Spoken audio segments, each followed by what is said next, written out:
Bonjour à toutes et à tous. Aujourd'hui, on va s'attaquer à un gros morceau, le code pour réussir en maths. Et pour commencer, on va devoir démolir une croyance, une idée reçue qui est vraiment tenace. Voilà, c'est dit. L'idée qu'il y aura un don pour les maths, c'est un mythe. Et ce n'est pas juste une opinion, c'est ce que les neurosciences nous montrent. Notre cerveau, il est plastique. Ça veut dire quoi? Ça veut dire qu'à chaque fois qu'on galère sur un problème, qu'on cherche, qu'on se trompe, on n'est pas juste en train de chercher une réponse. On est littéralement en train de construire et de renforcer des autoroutes neuronales. Le cerveau se muscle exactement comme un athlète qui s'entraîne. C'est une question un peu provocatrice, mais c'est exactement le chemin qu'on va prendre. On va aller piocher dans les idées des plus grands experts mondiaux du succès, de la psychologie, de la stratégie, et on va traduire tout ça en un plan d'action hyper concret pour les maths. On verra notamment comment la méthode Déclic Maths a su intégrer ces grands principes. Allez, on commence par le commencement. Le premier pilier, et honnêtement c'est le plus important, c'est la fondation, ce qui se passe dans la tête, le fameux mindset ou état d'esprit. James Clear, dans son livre Atomic Habits, nous explique un truc fondamental. Les grands succès ne viennent pas d'actions héroïques, mais de minuscules améliorations répétées jour après jour. C'est l'effet cumulé. En maths, c'est pareil. On ne vise pas le 20 sur 20 demain. On vise à comprendre un tout petit truc de plus aujourd'hui. Refaire un exercice, revoir une définition. Ces petits 1% quotidiens construisent des bases neuronales ultra solides sur le long terme. Et ça illustre parfaitement les deux façons de voir les choses. À gauche, le mindset fixe. Je suis comme ça, c'est figé, je suis nul. C'est une étiquette, une condamnation. À droite, le mindset de croissance. On ne parle plus de qui on est, mais de ce qu'on fait. J'apprends, mon cerveau travaille. On passe d'une identité statique à un processus dynamique. Et ça change absolument tout. Bon, la théorie c'est bien, mais en pratique, on fait comment? Eh bien voilà une application très concrète. Avant même de se lancer dans les chapitres, un bon diagnostic permet de mettre le doigt sur ce qui coince au niveau du mindset. C'est un peu comme faire un état des lieux des fondations de la maison avant de commencer à construire les murs. On identifie les croyances qui freinent pour pouvoir travailler dessus. Alors attention, quand on parle d'affirmation, on ne parle pas de pensée magique. Ce sont des outils pour reprogrammer le cerveau. Et pour que ça marche, il y a des règles. 1. On se concentre sur le processus, sur ce qu'on contrôle, l'effort, pas la note. 2. Ça doit être crédible, scientifiquement vrai, le cerveau n'est pas dupe. Et 3. On parle au présent. Pas un jour je serai, mais maintenant, mon cerveau grandit. On ancre le changement dans le moment présent. Ok, les fondations d'état d'esprit sont là. Maintenant, il faut bâtir un système intelligent par-dessus. On passe de la philosophie à l'architecture de l'apprentissage. C'est un concept incroyable de Nassim Taleb. Pensez-y, un verre, c'est fragile. S'il tombe, il se casse.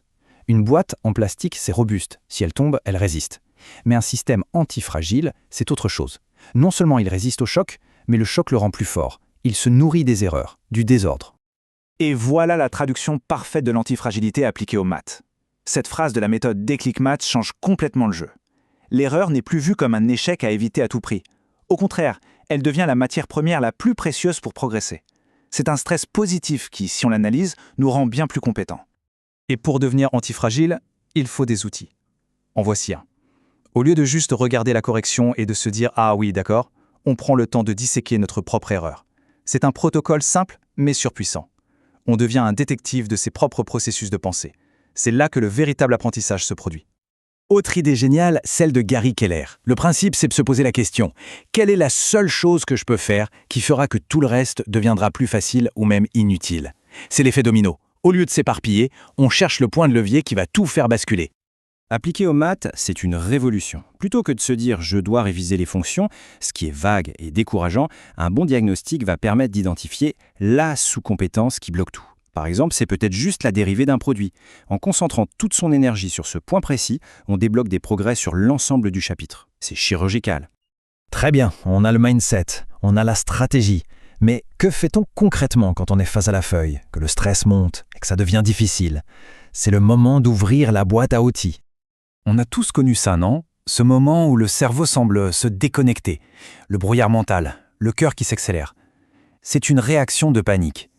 Eh bien, figurez-vous que les philosophes stoïciens de l'Antiquité et les coachs de performance d'aujourd'hui nous donnent une solution étonnamment similaire.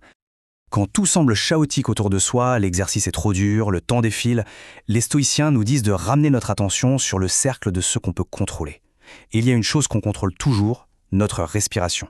C'est notre ancre dans la tempête. C'est le moyen de reprendre la main sur notre état interne. Voici l'outil pratique, la respiration carrée. C'est simple, discret et incroyablement efficace. 4 secondes d'inspiration, 4 de blocage, 4 d'expiration, 4 de blocage. Ce n'est pas juste pour se calmer, c'est un outil physiologique. Ça agit directement sur notre système nerveux, ça fait baisser le rythme cardiaque et ça clarifie les pensées. C'est un véritable bouton reset pour le cerveau en panique. Alors, si on met tout ça bout à bout, on commence à comprendre que le fameux déclic en maths, ce n'est pas un coup de foudre, ce n'est pas un éclair de génie qui tombe du ciel. En fait, on peut le provoquer. La réussite en maths repose sur ces 3 piliers qui se renforcent mutuellement. Un état d'esprit qui croit au progrès, un système intelligent pour organiser ce progrès et des outils concrets pour agir quand ça devient difficile. Ce n'est pas une loterie génétique, c'est une méthode, une architecture qui se construit pas à pas. Et on boucle la boucle en revenant à l'idée des Atomic Habits. Le but, ce n'est pas de tout changer d'un coup. Le vrai changement commence par une seule petite action. Alors la question à se poser est simple. Quelle est la seule chose, la plus petite possible, que l'on pourrait essayer dès demain? Analyser sa prochaine erreur différemment, essayer la respiration carrée une fois, identifier sa one thing de la semaine, c'est ce premier domino qui compte. C'est lui qui lance toute la dynamique.